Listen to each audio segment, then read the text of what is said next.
الفيلم الجديد لسوبر جيرل تم الإعلان عنه وهو مبني على الكوميكس بتاعت سوبر جيرل ومان اوف تومورو. فخليني أحكي لك القصة دي. مش محتاج تعرف أي حاجة قبل القصة دي لأنها بتحكي قصتها بنفسها عن الشخصية. القصة بتبدأ على كوكب بعيد وهناك حصلت جريمة قتل. موت الراجل ده ما كانش موت بشرف ولا كرامة، ده كان على ايد لص عادي بيقول على نفسه كريم. كريم كان مر من جنب مزرعة بسيطة قبلها بيوم وطلب مكان يقعد فيه ووجبة عشان خاطر ياكلها، وفعلا الراجل صاحب المزرعة وافق. لكن تاني يوم الصبح حصل نقاش حاد ما بين الراجل وكريم بخصوص الملك الجديد بتاعهم، والنقاش ده انتهى لما كريم سحب السيف بتاعه وقتل الراجل الأعزل. فلو السبب ده كان ليه علاقة بالنقاش أو لأ فده مش مهم. الغريب بقى إن كريم ساب وراه السيف اللي قتل به الراجل. السيف كان حاجة استثنائية جدا، كان تحفة فنية لدرجة إنه ممكن يكون ملك للفرسان القدام. فليه اللص ما خدش حاجة قيمتها كبيرة زي دي؟ ده اللي كانت بنته روسي بتفكر فيه. مش بس والدها اتقتل، لكن القاتل ساب وراه سيف أكيد ممكن يتباع بمبلغ ضخم. روسي كانت أصغر واحدة من 7 ولاد وكمان البنت الوحيدة فيهم.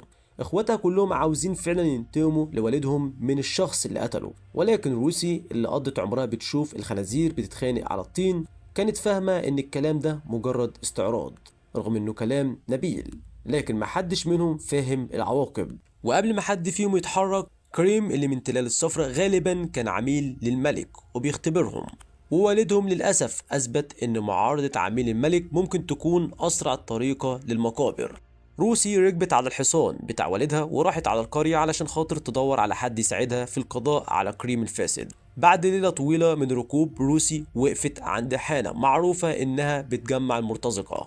هناك لقيت واحد ضخم وقوي وبدت تحكي ليه عن الموقف. قالت ليه انها مستعدة تقدم ليه السيف ده اللي قيمته عالية جدا لو شاهد بعينه على موت كريم اللي من تلال الصفراء. المرتزق بص على السيف وقال انه سيف ممتاز جدا، وقبل كمان الطلب بتاعها بس مش بنفس شروطها. قال ليها انه هياخد السيف وهي ممكن ترجع بيتها وهي متأكدة انه هينهي على كريم. روسي اعترضت وقالت ليه ان الاتفاق مش قابل للتفاوض، ولو مش هتوافق لازم ترجع السيف فورا. المرتزق رد عليها وقال ليها اسمعي كويس، وضربها ضربة خلتها تقع على الارض، وقال ليها انها ما ينفعش تفرض شروط، واكد ليها ان العميل ده هيتعاقب على ايده وهو كان على وشك يمشي. فبتظهر فجأة واحدة سكرانة ماسكة السيف وقالت ليه رجعه وخليك بعيد عني، فمش عاوزة مشاكل، النهاردة عيد ميلادي.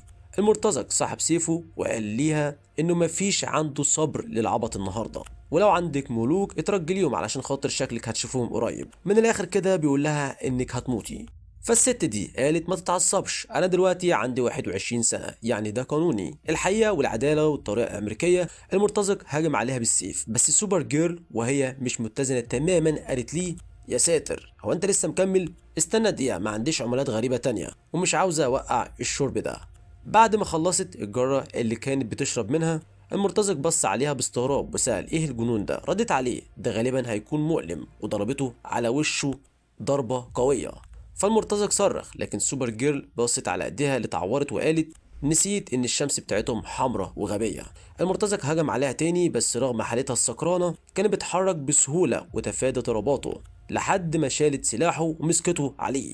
تاني يوم الصبح سوبر جيرل صحيت على سرير وهي تعبانة وسألت ايه اللي حصل بالظبط. فروسي هنا ردت وقالت لها انها كانت بتهلوس وهي نايمة. سوبر جيرل بصت على بدلتها وقالت محدش كان المفروض يشوفني وانا لابساها. ايه ده؟ لحظة كده، هو انت مين بالظبط؟ فروسي هنا قدمت نفسها وقالت انها شافت شجاعة سوبر جيرل والمهارات بتاعتها، وانها عاوزة توظفها علشان خاطر تقتل كريم اللي من التلال الصفراء، الشخص اللي قتل والدها. سألتها ممكن تفكري في الاتفاق ده؟ سوبر جيرل بصت ليها شوية وبعد كده بدأت ترجع في جردل جنبها. روسي قالت ليها خدي وقتك انا هستنى. بعد ما لبست سوبر جيرل وخرجت عشان خاطر ترجع بيتها، روسي فضلت تترجى فيها تساعدها. سوبر جيرل ردت عليها بصي السيف ده شكله حلو جدا وكل حاجة، بس انا مش محتاجة السيوف اصلا، وبصراحة انا جيت هنا علشان عيد ميلادي لا اكتر ولا اقل، وانا محتاجه شمسهم الحمراء. جيت هنا علشان خاطر اشرب وفعلا شربت، ودلوقتي لازم ارجع بيتي، مع السلامه وحظ سعيد ليكي، وبالمناسبه ما تقتليش حد، القتل وحش ها. سوبر جيرل بدأت تروح بالمركب بتاعها عبر البحيرة، وفضلت روسي واقفة لوحدها. فكل ده كان هيبقى نهاية القصة بالنسبة لروسي لو كانت سابت الست الغريبة تمشي، ولكن هي ما عملتش كده. غطست في الميه، ورغم ان الميه بارده كانت بتلسع في الجلد بتاعها فضلت تتحرك وبتعوم بدراعاتها لحد ما وصلت للناحيه التانيه. فكانت بتتابع الطريق اللي عليه التله لحد ما وصلت عند سوبر جيرل اللي كانت بتجهز حاجه. وقفت وهي مبهوره من الآلة المعدنية الغريبة. وقتها سوبر جيرل خلصت إعداد الطيار الآلي وخرجت، وسألتها أنت بتعملي إيه هنا؟ لازم ترجعي بيتك. بس روسي اللي كانت مصممة رفعت السيف تاني وقالت عايزة أوظفك تقتلي كريم اللي من تلال الصفرة. سوبر جيرل ردت عليها أنت باين عليكي بنت طيبة، بس أنا ما ينفعش أروح وأقتل حد كده، فأنا عندي شغل في بيتي، وأول قاعدة عندي هي إني ما أقتلش الناس. فأنا فاهمة إنك غضبانة جدا، بس لازم تدوري على العدالة مش الانتقام. زي ما أمي كانت بتقول الحياة بتتمحور حوالين الرحمة مش الغضب، فاهمة؟ روسي هنا ردت وهي بتبكي أنا مفقدتش بس حد، أنا فقدت أبويا العزيز اللي كان كل حياتي، فمش هشوفه تاني لا يوم فرحي ولا أي يوم تاني. هو راح. كل الكلام الجميل عن الرحمة والغضب ده ينفع لو كنت عايشة على أرض ثابتة، بس أنا فقدت عالمي كله. فبدأت روسي تعيط، وسوبر جيرل حاولت ان هي تخبي دموعها وقالت انا جيت هنا علشان خاطر عيد ميلادي، عشان خاطر ما افضلش دايما افكر. وقبل ما تكمل كلامها فجأة سهم جه واستقر في صدرها.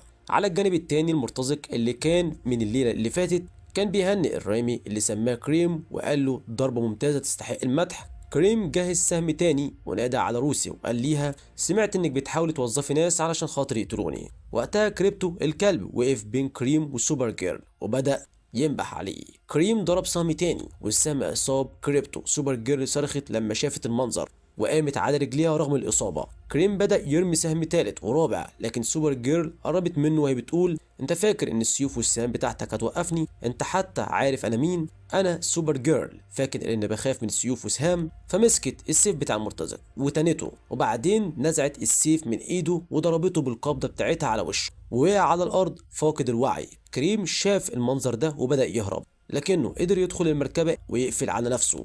ولكن سوبر جيرل كل تركيزها كان على كريبتو. ثواني بتعدي وكريم اللي من تلال الصفرة قاتل الرجال والستات والكلاب بيهرب للنجوم. فات اكتر من اسبوع من اللحظة دي، ودلوقتي روسي وسوبر جيرل راكبين مكوك في مطاردة لكريم. فالسفر بالمكوك بطيء وكمان غير مريح وبطئه مؤلم. ولكن لما المكوك بدأ يرسو في منطقة استراحة للتزود بالوقود، روسي وسوبر جيرل قرروا ياخدوا لحظة يفردوا رجليهم ويجيبوا حاجة ياكلوها قبل ما يرجعوا للمكوك علشان خاطر يكملوا رحلة طويلة جدا بين المجرات. وأثناء ما هما في البار سوبر جيرل سألت روسي ايه رأيك في السفر في الفضاء؟ يا ترى وصل للتوقعات بتاعتك؟ فروسي بترد عليها بصراحة أنا بفضل أقعد في العشب الطويل واستنى الزمن والمرض ياخدوا أعدائي بدل السفر ده. غير كده مفيش حاجة مبهجة في الوضع اللي احنا فيه. بس هما بيتكلموا بيحاولوا يقضوا وقت لطيف، فجأة كائن فضائي قرب منهم وطلع مسدس في وش سوبر جيرل وقال لها هو انت سوبر جيرل؟ كلهم هناك بيقولوا ان انت فعلا سوبر جيرل. شوفي سوبرمان حبس اخويا سكار في منطقة الشبح، وانا من يومها وانا بدور على الانتقام منه ومن عيلته، فلو انت فعلا سوبر جيرل لازم اقتلك. سوبر جيرل اخدت شفة من المشروب بتاعها وقالت لي بص كده انا لابسه حرف اس اصفر كبير على صدري وجيبه حمرا شيك جدا، فلو مش سوبر جيرل مين تفتكر ممكن اكون؟ فجأة الكائن الفضائي اتضرب واتقلب دماغه وخبطت في البار ووقع على الارض. سوبر جيرل رجعت رجليها وقالت لروسي اعتقد اننا لازم نرجع لمكوك، مفيش داعي نبقى محبوسين هنا اكتر من اللازم. لكن كان في مشكلة صغيرة. لما بدأوا يجهزوا نفسهم للمغادرة الطيار بص من الشباك وقال ان في تنين كان بره. التنين ده عادة بيحرس المجرات الغريبة وبياكل اي حاجة معدنية، بس هم دلوقتي في المجرات الشرقية اللي المفروض ما يكونش فيها. الطيار قال انه سايق على الطريق ده بقاله 3 عصور عمره ما شاف واحد هنا، بس كل اللي يقدر يقوله انهم كلهم على وشك الموت. سوبر جيرل بترد عليه فعلا موقف سيء. الطيار سألها ما تقدرش تعمل لي حاجة سوبر كده تنقذينا يعني؟ سوبر جيرل قالت ليه الموضوع ان انا قضيت فترة في كوكب تاني تحت الشمس غلط، كنت هناك علشان خاطر عيد ميلادي، وبعدين كريبتو كلبي اتضرب بسهم. حكاية طويلة. المهم ما كنتش حوالين اي شمس مناسبة لحد دلوقتي، فعشان كده مش مشحونة كويس وما اقدرش اروح واواجهه. الطيار رد موقف محبط بصراحة. فسوبر جيرل لفت على ركبه وسألتهم في حد معاه اي حاجة حمراء؟ بلاش خجل، كلنا عارفين ان اكيد في حد هنا معاه حاجة، محدش بيعبر الفضاء كده من غير سبب. فجأة واحد من الركاب وقف وقال ان هو فعلا معاه شوية.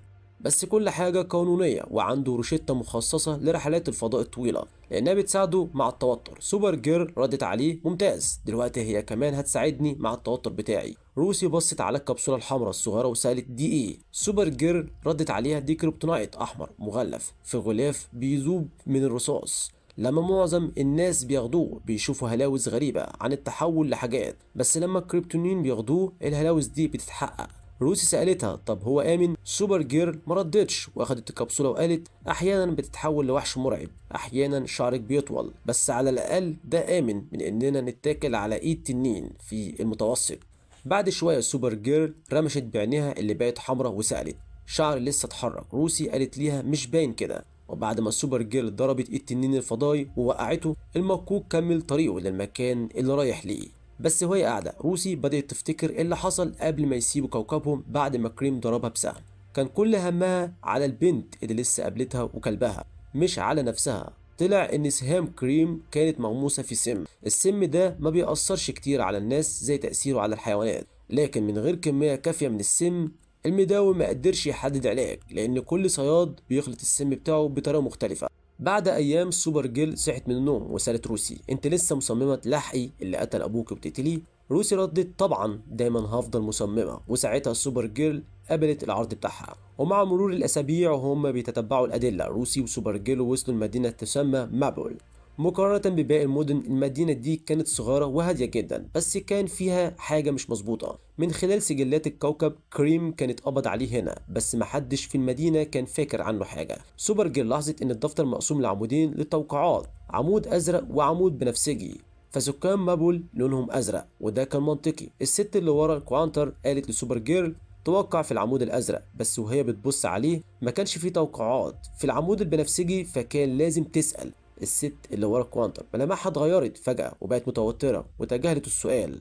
في الليلة دي قبل النوم سوبر جيرل كانت بتبص على المدينة، مش عشان تدور على كريم بالتحديد، لكن على أي حد مش لونه أزرق. تاني يوم نزلت الشوارع تسأل الناس إذا كانوا شافوا كريم، وكلهم قالوا نفس الإجابة. كل حاجة هنا حلوة مثالية نظيفة وكلها زرقاء، دايما زرقاء. وقالوا لسوبر جيرل إنها لازم تبطل تسأل. ومع قدوم الليل رجعوا الأوضة بتاعتهم، وفي نص الليل روسي صحيت على سوبر جيرل وهي بتقول لها بهدوء سكوت هم قريبين. قبل ما روسي تلحق تسأل أي سؤال صوت طلقة نار سمع في المكان. سوبر جيرل مسكت الرصاصة قبل ما تيجي في البنت، فروسي كانت واقفة متجمدة وهي بتبص على قطعة المعدن الصغيرة المشوهة. وفجأة بدأ ضرب النار يزيد. سوبر جيرل حضنت روسي وحمتها، وكل رصاص اتصاد بجلدها وما أثرش فيها. بعد ما الضرب وقف سوبر جيرل بصت على روسي عشان تتأكد إنها ما اتصابتش، وبعدين طارت من الشباك. تاني يوم سوبر جيرل راحت لمكتب العمدة تسأله عن اللي حصل. العمدة قال ليها انه قال كل اللي عنده وانه مش هيعيد الكلام، وشكرها على انها مسكت الناس اللي هاجموا عليها. لكن قال ليها انها من ساعة ما وصلت وهي معطلة حياتهم اليومية. قال ليها انها لو كانت راقبت تصرفاتهم اكتر كانوا اتجنبوا كل النزاعات دي. اتهمتهم انهم بيحاولوا يخوفوها علشان خاطر بيخبوا حاجة وانها تكتشف الحقيقة. العمدة حاول يجادل وقال ليها انها بتخالف القانون وان ممكن يقبض عليها، لكنها تجاهلته وطارت على مكان خارج مابول. هناك بدأت تفحص الارض واكتشفت حاجة غريبة، وبدأت تحفر. لقت اول حاجة لوحة مكتوب عليها مدينة البنفسجيين، وبعدها لقت جثث مدفونة. بسرعة طارت ورجعت على المدينة ودخلت على قسم الشرطة. واحد من الضباط حاول يضربها بالنار لكنها ما تأثرتش، وقالت لهم تاني قولوا الحقيقة. وفي اللحظة دي عرفت منهم عن عصابة تسمى باربون. العصابة دي معروفة عبر المجرات انها مجموعة شريرة بتحب القتل والتدمير. العصابة بتلف من كوكب للتاني علشان خاطر يستمتعوا، لكن عمليات القتل دي بتكلف كتير، فكانوا دايما بيحتاجوا وقود وسلاح، وكانوا عادة بيعرضوا صفقة للنجاة. لكن الطلب اللي طلبوه من اهل المدينه الزرقاء كان غالي جدا. في الوقت ده كريم اللي كان مقبوض عليه بسبب تصرفاته وهو سكران سمع المشكله بتاعتهم وعرض عليهم حل يدفعوا حاجه تانية تعوض الفارق. الفرق هنا كان ان البنفسجيين هم اللي دفعوا الثمن. العصابه اخذت اللي هي عاوزاه فلوس ودمار، واما الازرقيين فضلوا عايشين بس على حساب حياه البنفسجيين. بعد ما الصفقة تمت أطلقوا سراح كريم، والعصابة لاحظته عشان دوره في اللي حصل. عرضوا عليه إنه يركب السفينة بتاعتهم ويشترك معاهم في المغامرة بتاعتهم الإبادة الجماعية. بعد كده روسي بدأت تحس بالذنب، كل الناس دي ماتت وكريم هرب. الموضوع كان كبير جدا عليهم وهم صغيرين جدا قدامه حتى بعد ما سابوا مابول. كان نفس المشهد بيتكرر. كل اللي كانوا يقدروا يعملوه سوبر جيرل وروسي هو انهم يتتبعوا الدمار والخراب اللي كريم وحلفائه بيعملوه في كل مكان. بس دلوقتي ومع دعم العصابة أفعال كريم بقت أكتر وحشية وهمجية. بقى يقدر يعمل اللي هو عاوزه بالطريقة اللي تعجبه لأنه وسط قتلة زيه. سوبر جيرل كانت بتحاول تساعد الناس اللي كريم أثر عليهم، سواء بدفن الجثث أو تقديم دعم نفسي علشان خاطر يواجهوا هجوم جديد. وفي لحظة حصلت خناقة بين سوبر جيرل وروسي. طول الوقت ده كانوا بيتتبعوا آثار الدمار من كوكب لكوكب، لكن عمرهم ما شافوا اللي بيحصل لحظة وقوعه. على كوكب تيروم اللي مش مشهور قوي، كانت الحضارة بتاعته معروفة بتوثيق الأحداث اللي بتحصل عندهم، ومن ضمن التوثيقات دي كانت في تسجيلات فيديو بتعرض كل الجرائم الوحشية للكل. سوبر جيرل حاولت تمنع روسي من انها تشوف التسجيلات علشان خاطر تحميها من المشاهد البشعة اللي ممكن تكون عليها، وكانت فعلا عندها حق. المجموعات كانت ضخمة جدا لدرجة ان روسي نامت بره باب غرفة التحكم وسوبر جيرل بتشوف الفيديوهات. لما الباب فتح اخيرا، روسي شافت في عيون سوبر جيرل الحمراء متنفخة انها شافت حاجة صعبة جدا. روسي سألتها اذا كانت شافت كريم. في البداية سوبر جيرل ما ردتش، ولما سألتها تاني قالت شفته كل حاجة. الكوكب اللي وصل ليه بعد كده كان يعلى، وكان زي بقية الكواكب خراب ودمار، بس المرة دي واحد من أفراد العصابة اتقبض عليه واتجبر إنه يواجه محاكمة. الناس سألوا الراجل إذا كان عنده كلمات أخيرة عاوز يقولها، وهو بيرد بابتسامة مستفزة وقال: عاوز كلكم تعرفوا إن لو قلت غير كده هكون كذاب. استمتعت جدا بكل حاجة قبل ما يتم القبض عليا، وعاوز أشكركم كلكم، عاشوا عصابة البرينجنز. لكن قبل ما يكمل كلامه حجر اتحدف على وشه، وبعدها حجر تاني، وبعدين بقى في عشرات الحجارة اللي اتحدفت عليه لحد ما عظامه بدأت تتكسر وهو بيتسحل حتى الموت. روسي وسوبر جيرل كانوا بيتفرجوا، وروسي قالت انها عارفه ان الراجل يستاهل المصير ده، لكنها كانت متوقعه ان السوبر جيرل تنقذه. سوبر جيرل سالت سؤال لافت: هو انا حاولت؟ كل ده بدا يبقى كتير جدا حتى على سوبر جيرل نفسها. كوكب اك كان معروف انه واحد من اكتر الاماكن سلام في الكون، فرهبان اك فضلوا قاعدين في اماكنهم لما العصابه وصلت، بيهتفوا للملوك بتاعتهم وكل ده وهما بيتسحوا زي المطر. المشاهد كانت كتير قوي على سوبر جيرل لدرجه انها ما قدرتش تقعد هناك اكتر من اللازم. طارت في السماء ناحيه الشمس وهي بتصرخ وتعيط بسبب الفظائع اللي شافتها. المحطه اللي بعدها كانت كوكب نيلان. الاحداث اللي حصلت هناك ما كانتش موثقه لان في حكايات حزينه لدرجه ان ما حدش بيقدر يرويها. بعد ما كل حاجه انتهت قعدت سوبر جيرل وروسي، وسوبر جيرل قالت انهم بقوا قريبين جدا، كل خطوه بيقربوا فيها في احتمال انهم يلاقوا كريم على الكوكب اللي جاي، عشان كده كان الوقت انهم يفترقوا. روسي بدات تعترض، لكن سوبر جيرل قالت ليها انها عارفه شكل كريم خلاص، وان المهمه دي مش ليها، وقالت ليها انها هتجهز ليها صاروخ يرجعها البيت ومش هتحتاج تقلق على اي حاجه. روسي بدات تتخانق وتحاول تعترض على قرار سوبر جيرل، وقالت ليها انها مش طفله عشان تتعامل معاها كده. سوبر جيرل حاولت ترد لكنها وقفت فجاه، وساعتها روسي شافت الحمل الكبير اللي على كتاف سوبر جيرل. كانت متوقعه انهم يتخانقوا ويجادلوا، لكن بدل ما ترد سوبر جيرل انحنت وخلت روسي تطلع على ظهرها، وطاروا فوق وفوق وبعيد. بعد شهور من السفر سوبر جيرل وروسي وصلوا لنهاية رحلتهم علشان خاطر يقضوا على كريم تلال الصفراء، واخيرا بقى في المتناول. كان هناك محاط بالجثث الابرياء اللي مالهمش اي ذنب، لحد ما كريم طلع حاجه من جيبه، كره صغيره مضيئه بدات تلمع جامد. الكره دي كانت حاجه نادره جدا اسمها مور جلوب، ليها القدرة على نقل أي حد لأي مكان، لكن عشان تشتغل كانت محتاجة تضحية بآلاف الجثث اللي اتقتلت من غير سبب. الحاجات اللي زي دي مش من السهل تلاقيها عند أي صيدلي قريب، لكن على عكس معظم الناس كريم كان جاهز بالشروط دي، وعشان كده نادر جدا وقليل اللي سافروا جوه المور جلوب ولقوا نفسهم فجأة في الناحية التانية من الوجود. بمجرد ما الاتنين رجعوا على ارض صلبه لقوا نفسهم تقريبا بيدعسوا من كائن بحجم مهول. سوبر جيرل بسرعه رفعت ايديها عشان توقف القدم العملاقه، وقالت لروسي انها لازم تتحرك، مش هتقدر تستحمل وزن القدم لفتره طويله. روسي بسرعه زحفت بعيد وسالت ايه اللي حصل، انت مصابه؟ وسوبر جيرل زحفت برضه وقالت لا، المشكله في الشمس لونها اخضر. بعد ما قدروا يبعدوا عن الوحش الضخم سوبر جيرل ضحكت بسخريه وقالت كريم شاطر، استخدم السحر عشان ينقلنا هنا، انا عارفه المكان ده كويس. وروسي سالتها عن المكان. سوبر جيرل شرحت ان المكان اسمه بارتن، اتبنى عشان خاطر يحبسوا ابن عمها تحت الشمس من الكريبتونايت على كوكب مليان وحوش. الناس كانوا بيكرهوها جدا، وقالت لروسي ما تقلقيش، اول ما الشمس تغرب هنقدر نطير من هنا، احنا بس محتاجين نستنى. روسي سالتها وسوبرمان عمل ايه؟ سوبر جيرل ضحكت وقالت لا، حاول يستنى بس ما استحملش. جاستس ليج جت وانقذته، وقال ان دي كانت اكتر 45 دقيقه الم في حياته، وده بعد طبعا دومز داي. روسي ساعدت سوبر جيرل وهي عرجانة لحد ما وصلت المنطقة مرتفعة شوية وسابتها تستريح هناك. روسي لاحظت إن الشمس بتتحرك وقالت يمكن فاضل 9 ساعات. سوبر جيرل استلقت وقالت 9 ساعات مش حاجة، بس الحقيقة إن مجرد ساعة تحت شمس الكريبتونايت كانت كافية إنها تاخد منها أغلب قوتها وتسبب ألم شديد.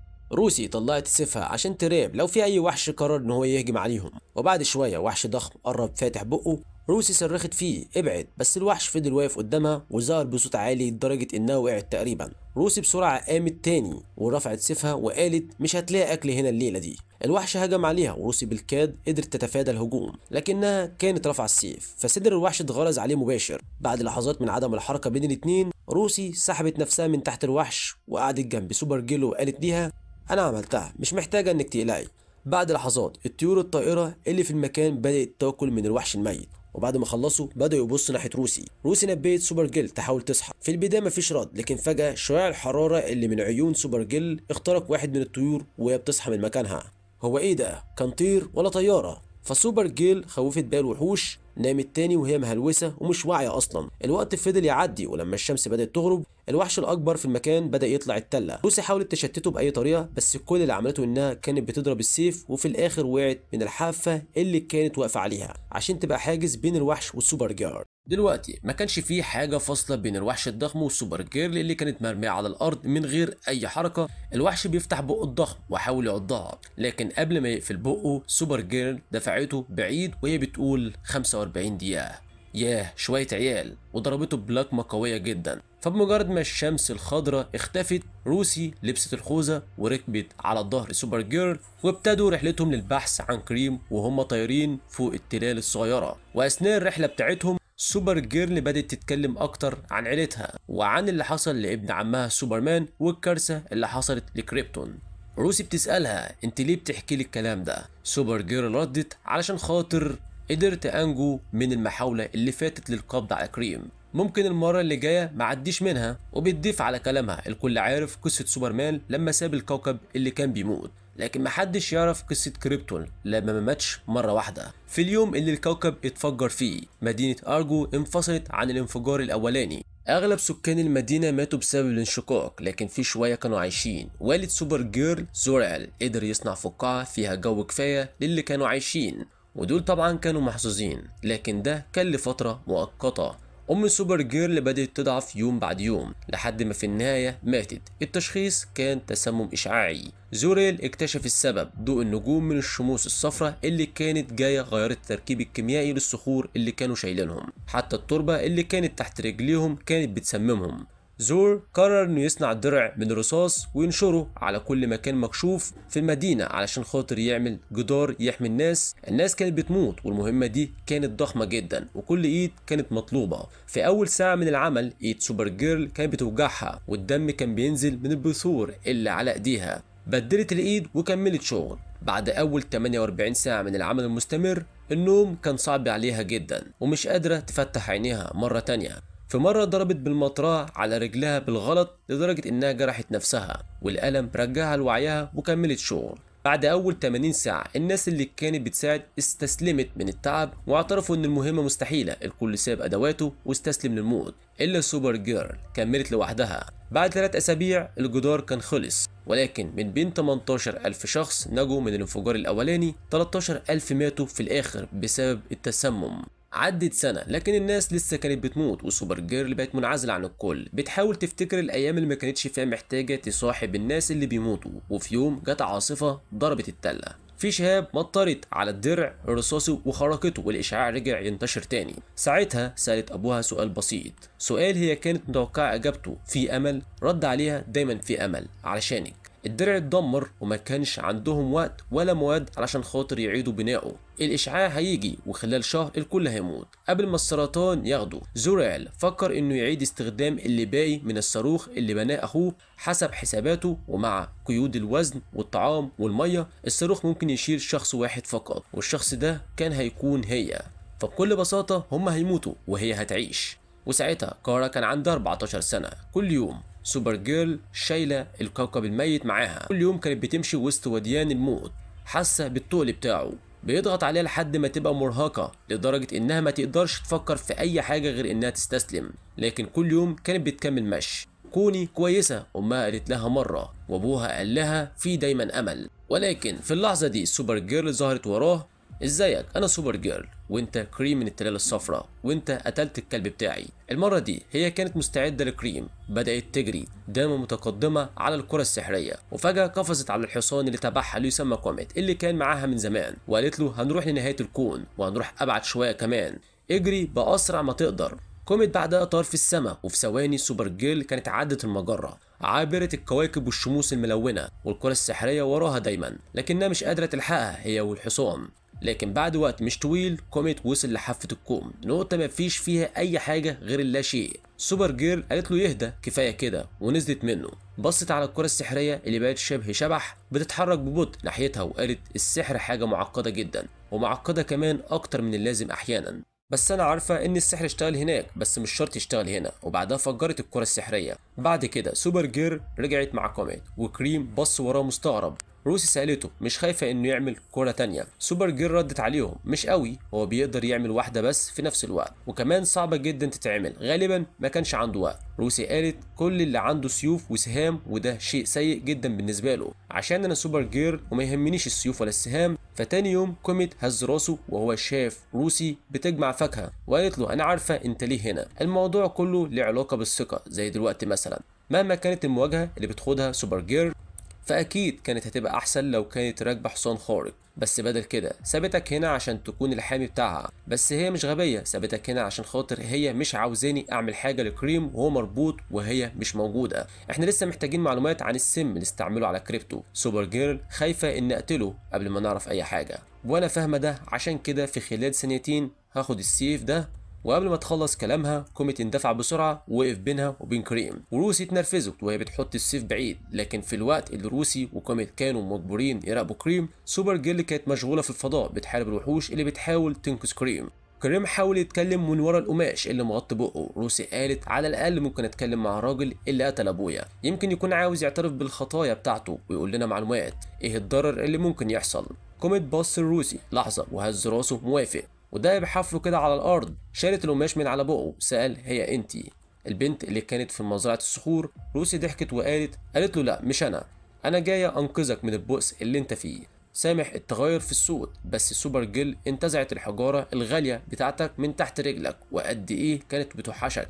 كريم قال الدعابة الرخيصة بتاعت أهل السهول سخيفة تحت الشمس دي زي ما هي سخيفة تحت شمسنا. روسي اتنرفزت وهي ماسكة السيف، ولكن كوميت بدأ ينهى، وهي خدت نفس عميق وقالت انها مش هتعمل حاجه. وقتها كريم قال ابوك بالمناسبه ما كانش حد مهم، كان بقاله سنين بيتجول في السهول مع مجلس الملك، يروح وسط الناس يتكلم معاهم يكسب الثقه بتاعتهم ويسمع الهمسات بتاعتهم. لكن ابوها فعلا ما وقعش فيها، بالعكس اعترض عليها، صرخ فيه بسبب قله ادبه وهو على ارضه، ما عجبوش الكلام ولا السياق، وطلب منه يعتذر عن الاهانه ويمشي بعيد عن البيت. الراجل ده صرخ فيه عن خدمته للملك، وقال لي انه خائن للامه المقدسه بتاعتهم. مزارع عادي بيطلب من كريم حاجات وهو ما يعرفش اي حاجه عن حياته او التضحيات اللي قدمها عشان خاطر الملك، كل ده وهو متخيل نفسه احسن منه، وعشان كده ابوها اتقتل. فازاي ممكن تبقى غاضبه منه؟ هو جه لمزرعتهم عشان خاطر يدور على المخلص والشرير، وهو مقتنع انه نجح.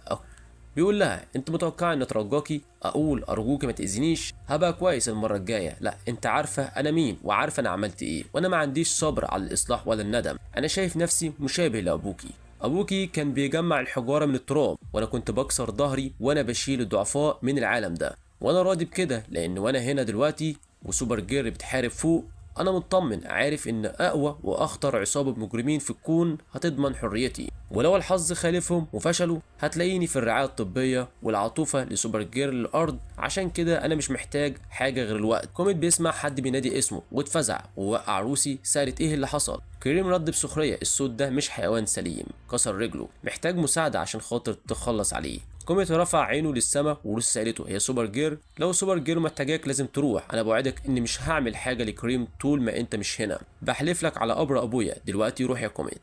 كوميت بص حواليه وهو متردد وبعدها انطلق في السماء. روسي بدأت تبص على كوميت لحد ما اختفى عن نظرها، ولما بقت لوحدها مدت ايديها على السيف ووجهته ناحيه رقبه كريم.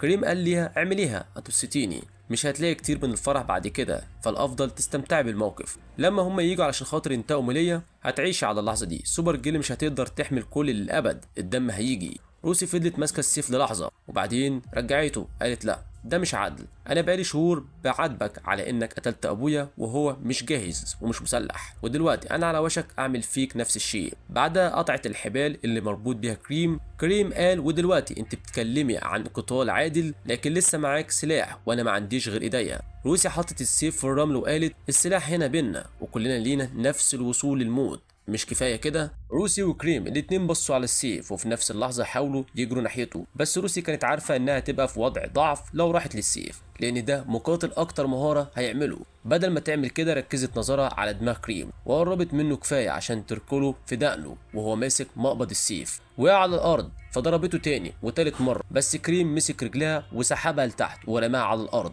اتلخبط شويه من الضربه ولما حاول يهجم عليها روسي بسهوله دارت على جنبها وركلته تاني. رفعت دراعه وعضته بقوه كفايه تخليه يسيب قبضته، وفي اللحظة دي روسي مسكت السيف ووقفت. كريم هجم عليها مرة تانية لكن هي لفت وقطعت أصابع إيده اليمين بضربة واحدة. رفعت السيف تاني عشان توجه الضربة الأخيرة لكن وقفت. كريم قال لها ده عشان خاطر أبويا، لكن كل مرة تحاول تضرب ما تعرفش تصيبه. سألت نفسها ايه اللي بيحصل، ليه مش قادرة اقتله. في اللحظة دي سوبر جيرل نزلت من السما مليانة جروح وكدمات وهي شايلة شخص وقالت مش عارفة ليه برضه، يمكن بس محتاجة شوية مساعدة. روسي سألتها مين الراجل ده وسوبر جيرل ردت ده كوميت. كان كوميت كان راجل واتلعن انه يبقى في جسم حصان.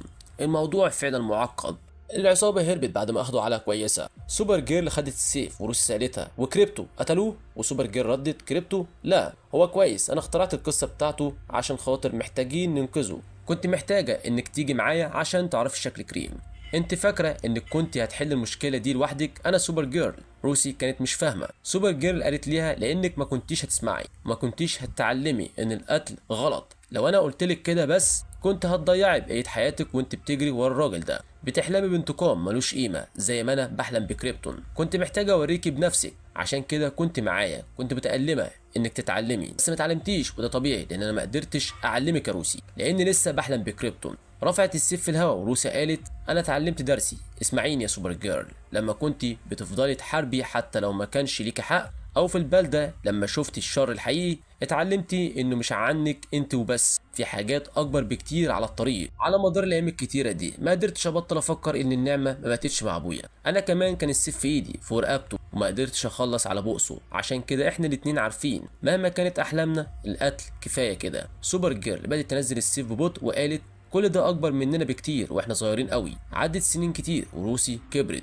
وشاخت كمان وقاعده على شرفتها مع طلوع الشمس. فجاه سمعت صوت فكانت بتكح وهي بتصحى وقالت مين؟ مش المفروض الست العجوزه تلاقي راحه شويه؟ سوبر جيرل ردت في تجربتي يا روسي لا مش بصدق انك تقدري تلاقي راحه. سوبر جيرل سالتها جاهزه؟ روسي وهي بتطبطب على كريبتو قالت ايوه في مكان قريب نقدر نعمل ده فيه. بيمشوا هما الاتنين لحد ما وصل الحقل، المكان اللي ابو روسي اتقتل فيه. سوبر جيرل طلعت من جيبها مرايه صغيره وقالت لروسي سكان منطقه الفانتوم قال ان اول 100 سنه كان قاسي، ال100 سنة التانية بدأ يهدى ويفكر وتعرف على كل ضحاياه وندم بشكل كسر قلبه. ال100 سنة الأخيرة كان بيشتغل بجهد عشان يعوض عن اللي عمله وكأنه قلبه اتغير وبقى شخص مختلف. ده يوريك يا روسي إن دايما في أمل. سوبر جيرل رمت شازيا المراية اللي فيها وش كريم وخرجته من منطقة الفانتوم وهو عجوز. كريم زحف على ركبته وقال انتهى. سوبر جيرل قالت ايوه انت قضيت عقوبتك، اشتغلت على روحك، انت حر. كريم مسك ايد سوبر جيرل وقال شكرا كنت ضايع للأبد وسط اللي عملته، انتي أنقذتيني. بس وراها وشاف روسي وزحف ناحيتها وقال ما كنتش بفكر غير فيكي وفي أبوكي، أنا آسف جدا، أرجوكي سامحيني أرجوكي.